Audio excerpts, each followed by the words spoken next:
Login failed on Ally app fix. You try to open your Ally app to pay a bill or check your savings, but the message appears login failed.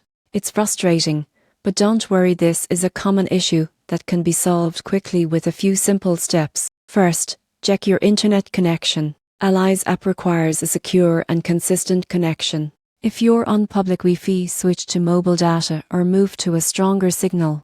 Many login problems come from slow or unstable networks. Next, update your app. Go to the App Store or Google Play, search Ally, and tap Update if available. Outdated versions can cause connection errors when Ally rolls out new security features. Then, manually type your username and password. Avoid using autofill or password managers, they can sometimes store old credentials or hidden formatting. If you've forgotten your password, use the Forgot Password link to reset it easily.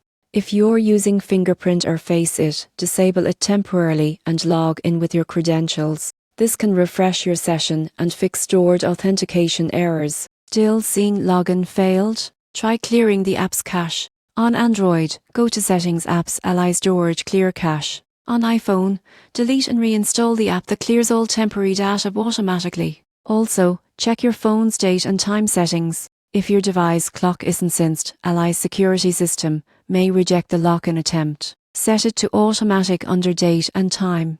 If you use a PVIN, proxy or firewall app, turn it off for now. Ally servers sometimes block mass IP addresses for security protection. And finally, if none of these work, the issue may be on Ally's end. Their system could be under maintenance or experiencing temporary downtime. So the next time you see a login failed message on your Ally app, stay calm. Follow these quick steps and you'll be back in your account, tracking your money and managing your finances in no time.